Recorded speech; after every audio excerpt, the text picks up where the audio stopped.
Kedatangan panti ke Gaza, Palestina selama hampir 2 tahun menjadi sorotan dalam KTT BRICS yang digelar di Rio de Janeiro, Brazil. Israel mendapat kecaman atas tindakannya yang sengaja membuat warga Gaza kelaparan. Hingga saat ini serangan Israel ke Gaza telah menewaskan setidaknya 52.908 orang. Kebanyakan korban adalah wanita dan anak-anak. Di depan anggota BRICS, Presiden Brazil, Luiz Inácio Lula da Silva menuntut Israel untuk mengakui Palestina sebagai sebuah negara. Presiden Brazil juga menyoroti peran Dewan Keamanan PBB dalam sejumlah konflik internasional. Por Israel em Gaza e a matança indiscriminada de civis inocentes e o uso da fome como arma de guerra. A solução desse conflito só será possível com o fim da ocupação israelense e com o estabelecimento de um Estado palestino soberano dentro das fronteiras de 1967. É preciso transformar profundamente o Conselho de Segurança, torná-lo mais legítimo, representativo, eficaz e democrático. Incluir novos membros permanentes da Ásia, da África, da América Latina e do Caribe. Indonesia sendiri telah berkali-kali meminta PBB untuk menindak Israel. Di depan sidang Dewan HAM PBB di Jenewa, Swiss, Wakil Menteri Hak Asasi Manusia Mugianto dengan tegas menyoroti kemunafikan sejumlah negara yang diam atas pelanggaran HAM Israel di Gaza dan Iran. Indonesia is deeply alarmed by the growing suppression of advocacy for the Palestinian human rights, blatantly violating the freedom of expression, assembly, and association. When leaders act recklessly and abuse power to trample international law, as we witness in Gaza, now extending to Iran, global solidarity becomes essential to defend peace, justice, and human rights.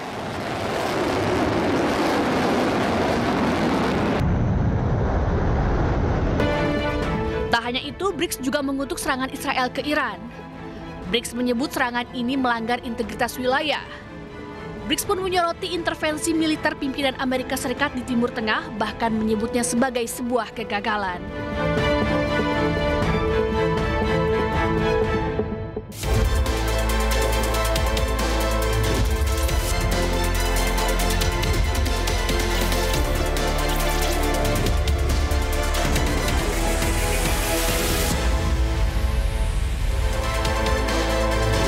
Halo, selamat siang pemirsa. Presiden Prabowo Subianto debut perdana hadir langsung dalam KTT BRICS. Kehadirannya pun disambut hangat oleh seluruh anggota BRICS. Sementara itu pemirsa, dua kepala daerah yaitu Gubernur Jakarta dan Gubernur Jawa Barat berbagi solusi atasi banjir di Jakarta. Selain informasi tadi, kami juga akan hadirkan beragam informasi menarik dan juga terkini terkait kebijakan hingga kegiatan para pemimpin bangsa.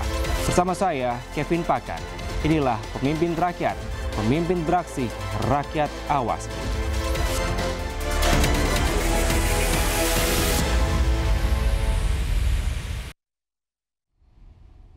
Pemirsa, kedatangan Presiden Prabowo Subianto ke BRICS menjadi sorotan.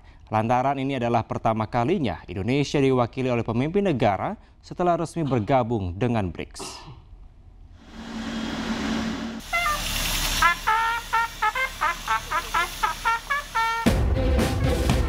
Kedatangan Presiden Prabowo Subianto di Brazil disambut oleh pasukan kehormatan.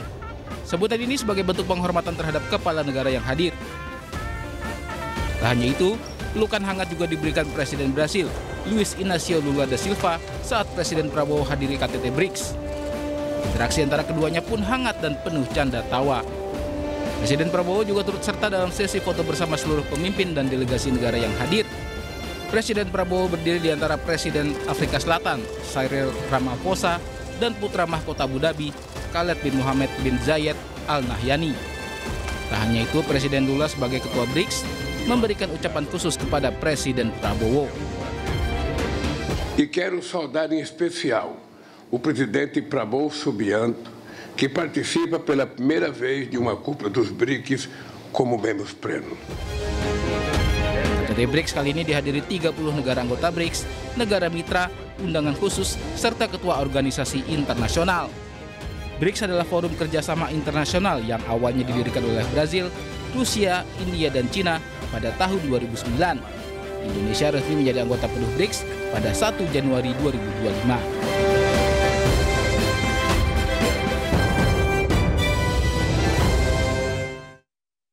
Sementara itu pemirsa, Satgas Patriot 2 berangkat ke Prancis. Mereka berangkat untuk ikuti defile Hari Bastille yang akan digelar pada 14 Juli 2025. Kontingen Satgas Patriot 2 berangkat dari Base Ops Pangkalan TNI AU Halim Perdana Kusuma. Menteri Pertahanan RI Syafri Samsudin memimpin langsung upacara pelepasan. Rencananya, Presiden Prabowo akan menghadiri acara Bastille Day 2025 yang akan digelar pada 14 Juli 2025 di Paris, Perancis. Kontingen ini adalah satu-satunya kontingen dari negara sahabat yang diundang oleh Presiden Perancis melalui Presiden Indonesia yang nantinya akan hadir pada saat itu atas nama bangsa Indonesia. Kontingen Satgas Patriot 2 terdiri dari 451 personil gabungan TNI dan Taruna Akademi TNI. Momen Bastille Day 2025 sekaligus menandai 75 tahun hubungan diplomatik Indonesia dan Prancis. Kedua negara ini juga berkomitmen untuk memperkuat kerjasama pertahanan, khususnya di kawasan Indo-Pasifik.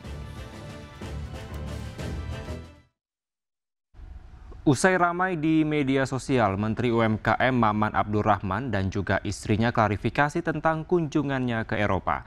Maman menegaskan bahwa kedatangan istri bersama anaknya ke Eropa tidak menggunakan fasilitas negara.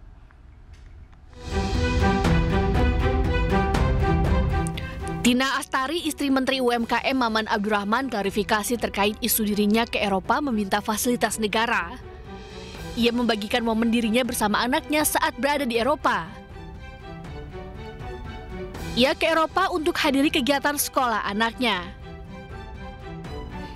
Tak hanya itu, melalui akun media sosialnya, istri Menteri UMKM juga membantah dirinya mengirimkan surat untuk meminta pengawalan. Ia juga pastikan kunjungannya ke Eropa menggunakan biaya sendiri.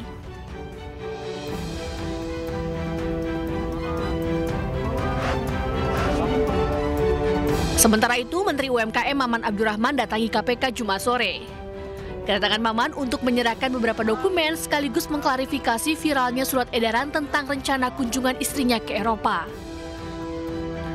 Ia mengatakan bahwa keberangkatan istrinya ke Eropa bersama dengan anaknya dan tidak menggunakan fasilitas negara. Dan anak saya masih SMP, istri saya tentunya tidak punya rasa kekhawatiran untuk melepas anak saya. Beliau mendampingi anak saya. Dan saya sampaikan, 1 rupiah pun tidak ada uang dari uang negara, 1 rupiah pun tidak ada uang dari pihak lainnya. Saya tunjukkan dan saya sampaikan dokumen-dokumen pembayaran tiket langsung dari rekening pribadi istri saya. Sebelumnya beredar surat dengan kop Kementerian UMKM yang mengatasnamakan kunjungan istri Menteri UMKM ke Eropa. Dalam surat yang tertanggal 30 Juni 2025 itu tertulis bahwa Agustina Hastarini hendak kunjungan ke berbagai negara dalam rangka mengikuti kegiatan misi budaya. Surat edaran tersebut viral di media sosial dan mendapat respon dari warganet.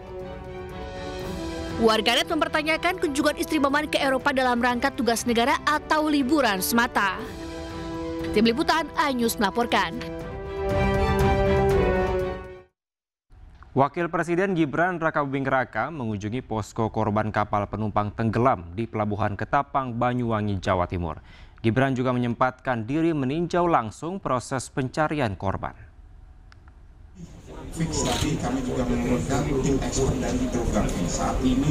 Wakil Presiden Gibran Rakabuming Raka tiba di posko SAR pencarian korban kapal tenggelam KMP Tunu Jaya Pratama di Pelabuhan Ketapang, Banyuwangi sekitar pukul 7 pagi. Gibran meminta tim SAR gabungan untuk fokus mencari 29 korban yang hingga kini masih dinyatakan hilang. Usai mengunjungi posko pencarian, Gibran juga menyempatkan diri berkunjung ke posko korban selamat. Gibran meninjau langsung fasilitas yang disediakan mulai dari tempat tidur hingga fasilitas balita.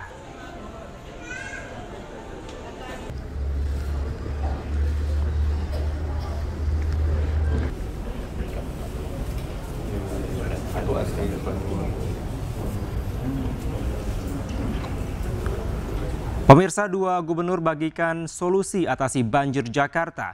Lantas apa solusinya? Jangan kemana-mana, tetaplah di Pemimpin Rakyat. Kalau dilihat mata saya, Bu Ika dan sebagainya, kami rata-rata belum ada yang di Jakarta.